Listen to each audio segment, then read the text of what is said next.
વિસાવદરમાંથી એક થોડાક દિવસ પહેલા એક વિડીયો આવ્યો હતો અને જ્યાંથી દાવા થયા હતા કે વિસાવદરના પ્રશ્નો વિધાનસભામાં નથી ઉઠાવવામાં આવતા.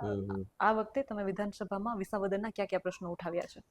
સરકારની એક વેબસાઇટ છે બેન, NEVA, નેશનલ ઈ વિધાન એપ્લિકેશન. એમાં તમે કોઈ પણ ધારાસભ્યએ ઉઠાવેલા પ્રશ્નો જોઈ શકો છો. હું મારા મોઢે કહું તો વખાણ જેવું લાગે જરાક. જેને એવી પ્રશ્ન હોય કે ગોપાલભાઈ જનતાને ખબર નહીં, જનતા પણ નેવા ઉપર જશે તો મારી નહીં, આખા ગામના ધારાસભ્યોને ખબર પડી જાય. ખાલી મારું જ કામ, બધાનું જાણી લે ને, ખબર પડી જાય કોણે કેટલા પૂછ્યા. હું તમને વટથી કહું કે સંખ્યામાં સૌથી વધુ પ્રશ્નો મારા હશે. સંખ્યામાં કોઈ પણ ધારાસભ્ય 10-20 પૂછ્યા હશે તો ગોપાલભાઈએ 100 પ્રશ્ન પૂછ્યા હશે.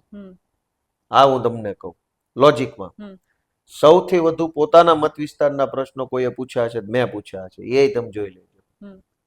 મેં ઓછામાં ઓછા પ્રશ્નો વત્તા નોટિસ વત્તા દરખાસ્ત એમ બધું મળીને 125 કરતા પણ વધુ મુદ્દાઓ ઉઠાવ્યા છે વિધાનસભાની અંદર આજની તારીખમાં. સત્ર ચાલુ છે એટલે અમે એડવાન્સમાં લખીને આપી દીધું, એ ન બોલાય, ચર્ચા થઈ જાય પછી બોલી શકીએ. જે દિવસ પૂરો થઈ ગયો છે એનું બધું નેવા ઉપર આવી ગયું છે. જે નથી આવ્યું, મેં તમને કીધું એમ, મેં 125 કરતા ઓછો એક મુદ્દો નહીં હોય. તમે કોઈ પણ ધારાસભ્ય ઇવન કોંગ્રેસમાંથી ભાજપમાં ગોત્યા હોય જેને 125 ટોપિક ઉપાડ્યા હોય. હું તમને વટથી કહું, 182 લોકો છે, એમાંથી મંત્રી બાદ કરતા જેટલા વધે એમાં 125 ટોપિક ક્યાંય તમને જોવા નહીં મળે. એ કોઈ નાની વાત છે? 20 દિવસમાં 125 ટોપિક ઉઠાઈ લેવા. એમાં સૌથી વધુ વિસાવદર વિસ્તારના છે. અને પાછા તમે સત્ર પૂરું થાય એટલે કહેજો ઇન્ટરવ્યુ, હું તમને બધા ગણાઈ દઈશ, પ્રિન્ટ સાથે આવી છું. અત્યારે બોલાઈને એડવાન્સમાં અમુક પ્રશ્નો જે થઈ ગયા એ તો હું બોલી જ ગયો છું. જે પ્રશ્નો મેં ઉઠાઈ લીધા, દ્રાફડ નદીનો, અમારે ડેમનો, દાફડ ઉપર બ્રિજનો પ્રશ્ન ઉઠાવ્યો સરસઈ ગામે. અમારે વડાલ ને કાથરોટા પંથકમાં ડુંગળી પાકે છે, ડુંગળીનો પ્રશ્ન ઉઠાવ્યો. અમારે ચોકી ને બધા ગામડાઓની અંદર લાલ પાણીનો પ્રદૂષિત પ્રશ્ન છે, એ પ્રશ્ન પણ મેં ઉઠાવ્યો. અમારે ભેસાણમાં ઉબેણ નદીના પાણીનો પ્રશ્ન છે, એની અંદર પણ રજૂઆત કરી છે. વિસાવદરમાં લાઇબ્રેરી, વિસાવદરનો રિંગ રોડ, વિસાવદરમાં તાલુકા પંચાયતનું મકાન, વિસાવદરમાં દવાખાનું, વિસાવદરના અનેક બીજા પ્રશ્નો ઉઠાવ્યા છે. એ સિવાય જથ્થાબંધ પ્રશ્નો છે જે મેં અત્યાર સુધીમાં હું બોલી ચૂક્યો. ટેકાના ભાવમાં લોકોને પેમેન્ટ નથી થયું, માવઠાની સહાય ગણન નથી મળી, આ મુદ્દો ઉઠાવ્યો છે. ત્યાર પછી કાંટાની તારની વાડ આવે એનો મુદ્દો ઉઠાવ્યો છે. વન્ય પ્રાણીઓ બાબતે જથ્થાબંધ મુદ્દાઓ છે અમારા જ વિસ્તારના. મેં તમને હજુ હું કહું વટથી, સંખ્યામાં સૌથી વધુ પ્રશ્નો મારા હશે. મુદ્દાઓ પ્રશ્નો એટલે અમુકને પ્રશ્ન તરીકે પૂછતા હોય, અમુકને મુદ્દા તરીકે પૂછતા હોઈએ, અમુકને નોટિસ તરીકે મૂક્યો હોય. તો ક્વેશ્ચન અલગ હોય, નોટિસ અલગ હોય, મોશન અલગ હોય, પ્રપોઝલ અલગ હોય, એ બધું અલગ અલગ હોય. પણ એને એક મુદ્દો ગણો તો સૌથી હાઈએસ્ટ મુદ્દા મારા છે, હું તમને કહી દઉં. વિસાવદરને લઈને મનમાં એક ધારાસભ્ય તરીકે તમે જે સંવેદનશીલતાની વાત કરો છો, તો કંઈક તો એવું હશે મનમાં કે મારે વિસાવદરમાં આ એક મારું સપનું છે કે આ વસ્તુ તો મારે કરવી જ છે. સૌથી મોટું કામ બેન હોય શું શકે? ધારો કે તમે ધારાસભ્ય છો, તો સૌથી મોટું કામ તમે શેને માનો? લોકોની સેવા કરવી. પણ સેવા એટલે શું? એમ લોકોના પગ દબાઈ દેશો, ચપ્પલ ઘસશું, લોકોના માથામાં તેલ નાખી દઈશું?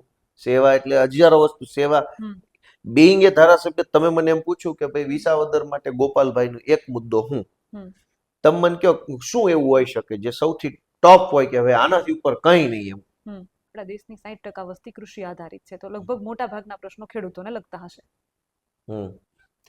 બેન, સમાજમાં રાજનેતાનું સૌથી મૂળ કામ શું છે ખબર? ગાંધીએ શું કરેલું? ગાંધી કેમ ગાંધી છે? સરદાર કેમ સરદાર છે? આ તો હવે આ તમે સારા પ્રશ્ન ઉપર આવ્યા. આ તો હવે શું છે કે સમય એવો થઈ ગયો છે કે ગટરના ઢાંકણા ને કુંડિયું ને એમાં ધારાસભ્યો આંટા માર્યા કરે છે. પબ્લિક ને એમ લાગે છે કે ધારાસભ્ય આ હાટું જ હોય છે, ઢાંકણા બદલવા હાટું. કોઈ પણ નેતા એનું જીવનનું એકમાત્ર કામ છે કે સમાજને મનોબળ, આત્મવિશ્વાસ, હિંમત અને રસ્તો પૂરો પાડવો. લોકો સક્ષમ છે બધું જ કરી લેવા. સરકાર જ્યારે દબાવતી હોય ત્યારે ધારાસભ્ય તરીકે મારી જવાબદારી એ છે કરોડો લોકોને હિંમત પૂરી પાડવી, બળ આપવું, એમને એટલો બધો પાવરફુલ બનાવવા કે દુનિયાની ગમે એવડી શક્તિ હોય ને તેમ છતાં એ પોતાનો હક અધિકાર જાતે મેળવી શકે. તમે મને, હું તમને સારું લગાડવા કેમેરા સામે બોલવા એમ કહી દઉં કે ફલાણા ગામથી ઢેકણા ગામનો રોડ બનાવવાની મારું સપનું છે, હમ તમને મજા આવે, સાંભળવા વાળાને મજા આવે. હમ ધારો કે ફલાણા ગામથી ઢેકણા ગામ વચ્ચે રોડ બનાવવાનું ટેન્ડર મંજૂર થયું અને કોન્ટ્રાક્ટર એક નંબરનો હરામી ગુંડો આવ્યો, હલકી ક્વોલિટીનો રોડ બનાવે છે, ગામની હિંમત નથી આવતી એને રોકવાની, તો શું મતલબ છે એ રોડનો? બોલો, શું મતલબ છે એ રોડનો? જ્યારે ઓલો ગુંડો એને કીધું કે કોઈ મરદના દીકરા આવજો અમારો રોડ રોકાવા, અમે હવે ભંગાર જ બનાવવાના છે. તો મારું સૌથી મોટું કામ વિસાવદર થી લઈ ગુજરાત માટે રોડ બનશે, સડકું, નાળા, પુલિયા, આંગણવાડી, ખેતી, આ બધું જ થવાનું છે, કરવાના છે. અમારી ક્ષમતા કરતા ડબલ કામ કરવાના છીએ. પછી ઈશ્વરની જેવી મરજી હશે એટલું એમાં આઉટપુટ આવશે. મૂળ કામ એ છે કે માણસ બેઠો કરવો, માણસને શક્તિશાળી બનાવવો. જનતા અવાજ ઉઠાવતી થાય. જનતા પોતે પોતાના હક અધિકાર માટે સહેજે ડર્યા વગર, શરમાયા વગર. આજ પરિસ્થિતિ શું છે, મામલતદાર ઓફિસે જવાતું નથી પબ્લિક થી રેઢા, પોલીસ સ્ટેશને જિંદગીમાં કોઈથી એકલા નથી જવાતું, કમસે કમ ટોળું લઈને જવું પડે. એ વાત માનો છો તમે? કેમ એકલા નથી જવાતું? અમેરિકામાં આવી સિસ્ટમ છે, ટોળું લઈને જવું પડે. ટોળું લઈને જાઓ ત્યારે તમારી એફઆઈઆર લખાશે એમ નહીં, ત્યારે તો ખાલી વાત સાંભળશે. વગર ટોળે જાઓ તો તમને કોઈ અંદર ઘૂસવા નહીં દે. તો માણસ બેઠો કરવો, માણસ મજબૂત બનાવવો, માણસ શક્તિશાળી બનાવવો, વ્યક્તિને હિંમતવાન બનાવવો, એ મારું મેઇન કામ છે, પહેલું કામ છે. દરેક નેતાનું એ જ કામ હતું ને. ગાંધીએ શું કર્યું? ગાંધીએ ભારત દેશના લોકો નાળા બનાવી દીધા, મનોબળ વધારી દીધું. મનોબળ. તો ફાયદો શેનાથી થયો? મનોબળથી. મનોબળ વધશે તો, મનોબળ વધ્યું, હિંમત આવી તો આખો દેશની સરકાર પોતાની લોકો બનાવી શક્યા. અને હિંમત ન હોત તો અંગ્રેજોની સરકાર હોત ને અંગ્રેજો નાળા બનાવતા, પુલ બનાવતા હોત, જે કાંઈ એને ફાવે બનાવતા હોત. તો નેતાનું કામ છે માણસને બળવાન બનાવવું, હિંમતવાન બનાવવું, સમાજને સાચી દિશા આપવી, એ મેન કામ છે. હવે આવું કાંઈ જે નેતાને આવડે નહીં, ધારાસભ્ય એટલે ગટર ને ઢાંકણા ને રોડ ને કુંડીઓ ન્યા આટા માર્યા કરે, પબ્લિક ને એમ થાય બહુ સારું કામ છે, બહુ સારું કામ છે. એટલું બધું આ તો બોલાય નહીં એવી વાત છે. અમારે ક્યાં બોલવું આટલું બધું, તમને એમ લાગશે. પણ ધારાસભ્યો હોય, સમાજના આગેવાનોનું કામ સમાજને દિશા આપવાનું છે. માસ્તર હોય ને એ દાખલો ગણી નો દે, એ દાખલો કેમ ગણવો એ શીખવાડે. એમાં કઈ ડિફિકલ્ટી હોય તો તમને માર્ગદર્શન આપે, તો વિદ્યાર્થી વધુ આગળ મજબૂત બને. માસ્તર બધું ગણ દે તો જ બને. લોકોને હિંમત આપવી, બળ આપવું, સારા વિચારો પૂરા પાડવા, એનાથી મોટું કામ હોય શું શકે? મને તેમ કહો, એનાથી મોટું શું હોય? તમને બીક લાગતી હોય ને હું તમને એવી માર્ગદર્શન આપું, સપોર્ટ આપું, મદદ આપું કે તમને હિંમત આવી જાય કે બાંધી લેવાનું છે, તો એ વાત મોટી છે કે હું તમને 5,000 રૂપિયા રોકડા આપું ને એમ કહું કે આનાથી તમે નાસ્તો કરી લેજો, એ મોટી વાત છે? વાત એવી છે. સંઘર્ષ ખૂબ જોયો છે જીવનમાં. મહિલા દિવસ છે એટલે એક સવાલ પૂછવો છે. તમારી માતાને તમે સંઘર્ષ કરતા ખૂબ જોયા છે, તો વિધાનસભામાં એટલા બધા અવાજ ઉઠાવ્યા છે, ગોપાલભાઈ એટલા અવાજ ઉઠાવ્યા છે, બધા જનતા એને જોઈ છે.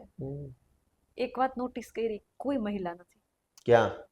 મહિલા તો છે વિધાનસભામાં, પણ જે રીતે ગોપાલભાઈ અવાજ ઉઠાવે છે એ તો બરાબર, પણ એકાદી મહિલા અવાજ ઉઠાવતી દેખાય છે? આવશે, અમારી પાર્ટીમાં જીત છે ત્યારે. ભાજપમાં તો શું છે કે ભાજપમાં કોઈને બોલવાનો રિવાજ નથી. બેન્યું હોય, ભાઈઓ હોય, બધાને શું છે ગોડાઉનમાં ભરી દીધા હોય, ના પાડી બોલવા નથી, એટલે એ તો ના બોલે. અમારી પાર્ટીમાં તો આવશે ત્યારે બોલશે, હજડ બમ બોલશે, એમાં હું વાંધો છે? આમ લાગે કોઈ મહિલાઓ જ નથી. ખરેખર વાત છે. તમે જોયું કે કોઈ આ વિધાનસભાનું ચાલતું હતું ત્યારે તમારા બધાના સ્ટેટમેન્ટ આમ જોતા હતા, કોઈ એક મહિલા જ નહીં, આખા ગુજરાતમાં નહીં. નહીં, એવું તો ન હોય, મહિલા નો એવું ન હોય. પણ મહિલા તો છે પણ અવાજ નથી ઉઠાવતા. વાત એ તો હવે ઈ જાણે કે કેમ નથી ઉઠાવતા અવાજ. હોય તો અમે કેમ કહીએ મહિલાઓ તો ઘણા છે ગુજરાતમાં, પુરુષો છે, મહિલાઓ હોય છે, પણ અવાજ કેમ નથી ઉઠાવતા? હવે એ તો મહિલાઓ પોતે જ કહી શકે કે કેમ અવાજ નથી ઉઠાવતા. જે લોકો તમે વિધાનસભામાં જાઓ છો તો કઈ પ્રશ્નો તમે એવું કઈ નોટિસ કર્યું છે કે ભાઈ શા માટે નથી બોલતા? હવે એવું તો આપણે ન કહેવાય કોઈના વિશે કેમ નહીં બોલતા હોય. મોટા ભાગે તો હોય બીજેપીમાં એ રિવાજ જ નથી બોલવાનો. અને ઘણી વખત મહિલાઓ પોતે તે બોલવા ન માંગતી હોય એવું બને કે ભાઈ શું બોલવાનું, વાત વગરના અત્યારે સોશિયલ મીડિયાનો જમાનો છે, તમે બોલો કંઈક ને એનો અર્થ નીકળે કંઈક ને પછી ટ્રોલિંગ ચાલુ થાય, પછી ફેમિલીએ બહુ બધું ફેસ કરવું પડે, પરિવાર બાળકો બધા બધું જોતા હોય. એટલે કોઈ મહિલા નેતા હોય, ઇવન પુરુષ નેતાઓ હોય, અમે હોઈએ તો અમારા વિશે જેમ ભાવે તેમ બોલે તો અમારા ઘરના કુટુંબના બધા જોતા હોય.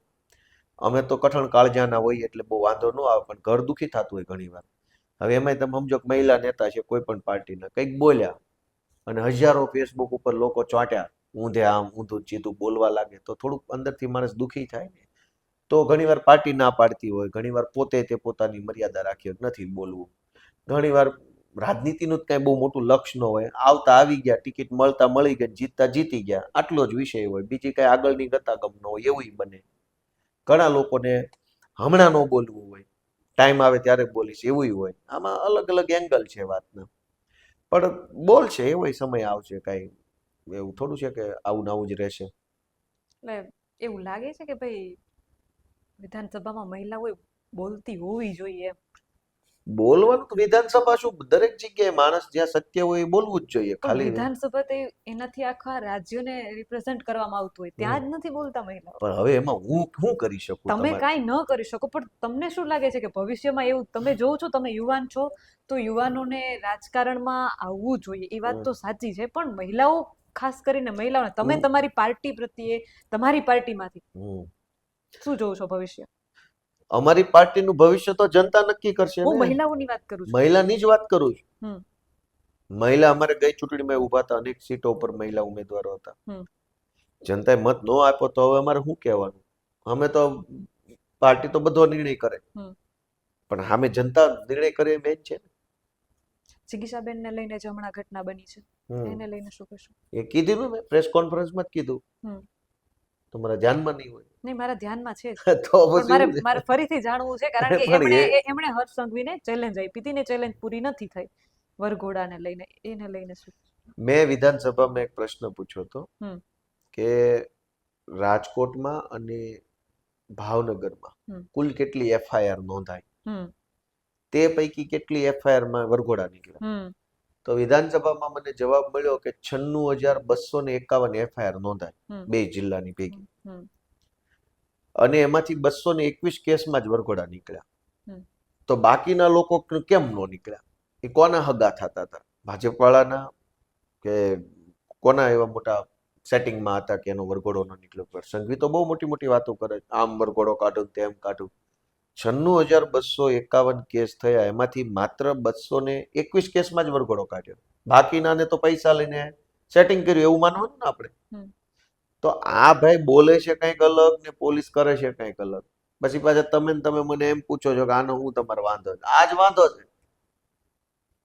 દેશી ભાષામાં અમારે ત્યાં એવું કે આને કઈ નાડી નેફાનો કઈ ખ્યાલ નથી. મંત્રી આમ બોલે, પોલીસ આમ કામ કરે, આમાં આપણે શું સમજવાનું? પછી કે અમારો વિરોધ કરે છે, તો વિરોધ ન કરવો શું કરવું? એની કઈ પૂજા કરું? વાત એમ છે. જે પત્રકારો બધા જ રાજકારણીઓને સવાલો પૂછતા હોય, આજ વખતે પત્રકારોને તમે વિચારતા કરી દીધા છે કે હવે ગોપાલભાઈને શું પૂછવું? ના ભાઈ ના, એવું કઈ ન હોય. હું મારો જવાબ આપું, તમે તમારો પ્રશ્ન પૂછો. તમને વિચારતા કરીને મને ક્યાં 5,000 મત મળવાના છે? કોઈ પણ પત્રકારની હામો થઈને એને મૂંઝવણમાં નાખીને અમારી રાજનીતિ કઈ એવું તો છે નહીં કે હું તમને મૂંઝવી દઉં, તમને પ્રશ્ન પૂછતા બંધ થઈ જાવ તો હું જીતી જવાનો. અમારી આખી દુનિયા અલગ છે, પત્રકારની દુનિયા આખી અલગ છે. આપણે શું કામ કોઈને વાદ વિવાદ કરવો? મને કોઈ પણ કંઈ પણ પૂછે, મારો સ્વભાવ છે તો હું એનો મારી રીતે જવાબ આપું, મારા અનુભવ આવડત પ્રમાણે. બરાબર? પછી જવાબ સારો કદાચ હોય, ક્યારેક જવાબ યોગ્ય ન પણ હોય, એવું બને. પણ જવાબ તો બધા હોય છે. જવાબ હોવા જ જોઈએ. નેતા પાસે જવાબ ન હોય તો કોઈની પાસે હોય? સમાજમાં કોઈ પણ વસ્તુની ઘટના દુર્ઘટના બને તો વાત ફરતી ફરતી ફરતી ફરતી છેલ્લે તો નેતા પાસે જાય છે. હવે નેતા કહી દે મને કઈ આવડતું નથી, તો ક્યાં જવાનું? કોઈ પ્રશ્ન ઉપસ્થિત થાય એટલે ગામના તલાટી કે ગામના સરપંચને લોકો મળે, ત્યાંથી નો પતે થોડુંક ઉપર જાય, સમાજના આગેવાનો પાસે જાય, ત્યાંથી નો પતે કલેક્ટર પ્રાંત પાસે જાય, ત્યાંથી નો પતે એસપી પાસે જાય, છેલ્લે ક્યાં આવે? તો નેતા કહી દે મને આ કઈ ખબર પડતી નથી, હું તો ભાઈ સૌથી વધુ મને કઈ નહોતી ખબર પડતી, હું હાવ ગાંડા હતો એટલે મને પાર્ટી ટિકિટ આપી, બાકી મને કઈ આવડતું નથી, રામ રામ રામ રામ રામ. તો કેવું લાગે? જવાબ તો નેતા પાસે હોવો જ જોઈએ, દરેક વાતનો હોવો જોઈએ. કેમ ના હોવો જોઈએ? પત્રકારોમાં અને રાજનેતાઓમાં એક વસ્તુ કોમન હોય છે ને, એ છે એની સ્પીચ. હમ આટલી બધા શબ્દોની પકડ, સ્પીચ. મેં પહેલા કીધું હતું કે વાંચન કેટલું છે તમારું? પીડા વાંચીએ બેન, પીડા પીડા તો તમે મને કીધું વાંચું છું. તો શબ્દો પીડામાં જ હોય ને. આ પીડામાં શબ્દો હોય છે, પણ જ્ઞાન માટે કાયદાકીય જ્ઞાન, આ તે બધું નોલેજ, કે ભાઈ પેલી જગ્યાએ શું ચાલે છે, તમે રસ્તા ઉપર જતા હો તમારું ધ્યાન બ્રિજ ઉપર પડી જાય. એટલે જ કીધું કે ગોપાલ ઇટાલિયાને આંખો કેટલી છે ને કેટલું વાંચન કરે છે. એ ધગશનો વિષય છે. આપણે કોઈ ખેડૂતને આપણે એમ પૂછે કે તમે આટલી સરસ ખેતી કરો છો, બાજરો બહુ સારો પાક્યો છે, તો તમે કઈ યુનિવર્સિટીમાં BRS કરેલું? બેચરલ ઇન રૂરલ સર્વિસ આવે ને, કંઈક કૃષિ વિજ્ઞાનનો કોર્સ આવે છે. તો ખેડૂત થોડો એમ કે હું આ ફલાણી કૃષિ યુનિવર્સિટીમાં ડિપ્લોમા કરેલું કૃષિમાં. તમારો જે બ્રિજ વાળો વિડીયો વાયરલ થયો ને, એમાં તમારી ગાડીની આગળ બોનેટમાં એક પુસ્તક પડેલું મેં જોયું હતું. હા, એટલે લાગે છે કે તમે પુસ્તકો વાંચું ને. હા, પુસ્તક વાંચવાના મજા આવે, અપડેટ રહે માણસ. તમે એક વસ્તુ સમજો કે પડ્યો પડ્યો માણસ છે ને, કાંટ ખાઈ જાય, એનું મગજ લોક થઈ જાય, કામ કરતું બંધ. આ જે માણસ કોઈ દિવસ વાંચતો ન હોય ને, એનો વિશ્વાસ ન કરાય. કેમ કે એ નવી દુનિયા સાથે જોડાઈ જ ન શકે. અને આ અત્યારનો સમય એવો છે બેન કે એટલું બધું ઝડપથી બધું બદલાઈ રહ્યું છે, બધું જ બદલાઈ રહ્યું છે. આ તમે જર્નાલિઝમ જ જુઓ, પહેલા આવું હતું? મોબાઈલથી હાલતું હતું, ટીવી ના સ્ટુડિયો સિવાય નહોતું હાલતું, કેમેરા સિવાય રિપોર્ટિંગ નહોતું. આજ મોબાઈલથી થવા માંડ્યું. પહેલા તમારે ચેનલ લેવી પડતી હતી, આજ યુટ્યુબથી હાલે છે. હજુ આનાથી કંઈક નવું આવશે. ભણતરમાં એવું, વકીલાતમાં એવું, મેડિકલ સાયન્સ તમે જુઓ, એન્ડોસ્કોપી થાય છે. પેલી એન્ડોસ્કોપી એને શું કહેવાય, આપણે સર્જરી થાય લાંબી કઈ કાપાકૂપી કર્યા વગર. તો એટલું બધું મેડિકલ, રોબોટિક સર્જરી. ઓલા ડોક્ટર બીજા દેશમાં બેઠા, આ ભાઈ અહીંયા બેઠા, તોય સર્જરી થઈ જાય છે. તો બધું જ એટલું ઝડપથી બદલાઈ રહ્યું છે. અને તમારા નેતાને કાંઈ ખબર ન પડતી હોય તો, વેતા વગરનો નેતો હોય તો એવો નેતો શું સમાજનું ભલું કરશે? તો તમારે કે કોઈ પણ લોકોએ ખુશ થવું જોઈએ. જો ગોપાલ ઇટાલિયા કે કોઈ નેતા બહુ પુસ્તક વાંચતો હોય ને, તો ખુશ થવું જોઈએ. કાં તો કેટલી નકર ચોપડા રાખવાની નહીં પાછા. હવે પાછું એક ફેશન એ છે, તમારે ગમે ત્યાં તમારી બેકગ્રાઉન્ડમાં પાછળ એવો કબાટ મૂકેલો, એમાં ચોપડા દેખાતા હોય, એટલે કોકને એમ લાગે કે આ બહુ મોટો મહાપુરુષ છે. ઈ ફેશન છે. એટલે દુનિયા એટલી બધી ઝડપથી બદલાઈ રહી છે, બધું એટલું બધું ઝડપથી ચેન્જ થઈ રહ્યું છે, એમાં તમે પાછળ ન રહી જાઓ. એટલે તમારે વાંચવું જરૂરી છે, જાણવું જરૂરી છે. ખાલી પુસ્તક નહીં, બધું જ વાંચો. દુનિયામાં શું હાલે છે, અને હું જ અપડેટ ન હોઉં તો હું મારા સમાજને કે મારી પાછળ લાગેલા લોકોનું ક્યાં લઈને જવાનો? આજે AI નો જમાનો આવ્યો. હવે AI નું હાવ સિમ્પલ બેસિક વર્ઝન જે છે એ એવું છે કે એ તમારો અવાજ કોપી કરી નાખે છે, તમે જે કયો એ કામ કરી નાખે છે. આ એનું હાવ પ્રાથમિક કામ છે. એડવાન્સ લેવલ ઉપર તો AI બહુ જ આધુનિક ટેકનોલોજીમાં ગયું છે કે માણસની કલ્પના બહારનું છે. એમાં હવે નેતાને તો વોટ્સએપ વાપરતા આવડતું નથી, તમને શું લઈ જવાનું ક્યાંક સારી દુનિયામાં? તો વાંચવું બહુ જરૂરી છે. પુસ્તક વાંચો, માણસની પીડા વાંચો, અખબાર વાંચો, મેગઝીન વાંચો, સોશિયલ મીડિયા ઉપર જે સારું સારું લખતા હોય એવા લોકોને વાંચો, સમાચારો ટ્વિટર ઉપર વાંચો. એ બધું વાંચવાથી ખબર રહે દુનિયા કઈ દિશામાં જાય છે, તો તમે તમારી પાછળનો જે સમાજ હોય એને સારી દિશામાં લઈ જઈ શકો. એક પત્રકારે તમને પૂછ્યું હતું કે ગોપાલ ઇટાલિયાનો ગુરુ કોણ? તો ગોપાલ ઇટાલિયાએ જવાબ આપ્યો હતો, ગોપાલ ઇટાલિયા ખુદ. સવાલ જ નથી ભાઈ. હું મને જ પોતાને જ પસંદ ન કરતો, દુનિયામાં કોઈને હું પસંદ કરી લેવાનો? તમને તમે પોતે ગમો છો કે નથી? હવે તમે એમ કહી શકો કે હું મને નથી ગમતો, તો હું પેલું એમ કહું કે મારા ગુરુ તમે, તો પછી તો મારું હું? ભાઈ હું મારામાંથી શીખું છું, હું ભૂલ કરું છું ને એમાંથી હું શીખું છું, પાછો ભૂલ કરું, પાછો શીખું છું. હું મારો ગુરુ. તો ગામમાં ક્યાં ગોતવા જવાનું? એમ છતાંય કોઈને આદર્શ તો માનતા હશો? આદર્શ તો આપણા રાષ્ટ્રના બધા મહાપુરુષોનું માનું. આપણા દેશની આઝાદીની લડાઈના જેટલા મહાપુરુષો થયા એને હું આદર્શ માનું, તમામને. કેમ કે એનું જીવન પ્રેરણાદાયી છે, એમનો સંઘર્ષ છે એ પ્રોત્સાહન આપનારો છે, સંઘર્ષ કરવાનું પ્રોત્સાહન પૂરું પાડનારો છે. અને એમના વિચારો, એમાં માનો કે બહુ આદર્શ કોઈને માની શકાય એવા મહાપુરુષો હોય 1 2 3 4 5, મને એમ લાગે છે ગાંધીજીને સૌએ આદર્શ માનવા જોઈએ. કેમ કે આખી દુનિયા એને સ્વીકાર્યા છે. ગાંધી પાસે ફિલોસોફી છે, ભારતની સમજણ છે એની પાસે. ગાંધી પાસે ખેતીની સમજણ છે, રાજનીતિની સમજણ છે, અને એવડો મહાન માણસ કે દુનિયાનો મને એવું લાગે છે પહેલો ને એકમાત્ર વ્યક્તિ છે કે જેની પાસે કોઈ હોદ્દો જ નથી. ગાંધીજીનો હોદ્દો હું? કોઈ હોદ્દો જ નથી. આજીવન વગર હોદ્દે આખી દુનિયામાં જે માણસ છવાઈ જાય, આજ તમે દુનિયામાં છવાઈ ગયેલા કોઈ પણ માણસ જોવો ને તો એની પાસે કાંઈક હોદ્દો હોય નાનો મોટો. દુનિયાનો કોઈ પણ માણસ હોય, બહુ ફેમસ થઈ ગયો હોય ઈ લેવલે, તો કાંઈ રાષ્ટ્રપતિ હોય, વડાપ્રધાન હોય, મુખ્યમંત્રી હોય, કોઈ સાયન્ટિસ્ટ હોય, કોઈ નોબેલ પારિતોષિક વિજેતા હોય, કોઈ ઇન્ટરનેશનલ ખેલાડી હોય, કોઈ રમતવીર હોય, વગેરે વગેરે. ગાંધી પાસે કોઈ હોદ્દો નથી. રાજનીતિમાં જિંદગીમાં ચૂંટણી ફૂંટણી પડ્યા નથી, કોઈ પાર્ટી બાર્ટીમાં પડ્યા નથી, અને છતાંય બધી જ સરકારો ગાંધીને માને છે. એ તો કેવડી મહાન વાત કહેવાય. તો એ માણસમાં કેવડી બુદ્ધિ હોય તો એને આપણે માનવા પડે આદર્શ. એ સિવાય બાબા સાહેબ આંબેડકર છે, સરદાર પટેલ છે, જવાહરલાલ નહેરુ છે, એ બધાને આપણે માનવા પડે કે એમની પાસે નોલેજ છે. વોટ્સએપ યુનિવર્સિટીમાં જે ગાંધીજીની તમે વાત કરી છે એને લઈને કેટલાય બધા મેસેજો ફરે છે, આ ડાવડા આ તે, ક્યાંક ને આપણે ભૂલતા જઈએ છીએ. જ્યારે આ બધા યુનિવર્સિટીના વોટ્સએપ યુનિવર્સિટીના મેસેજો જોઉં છો, રીલ્સો ને એવું જોઉં છો, ત્યારે મનમાં શું વિચાર આવે?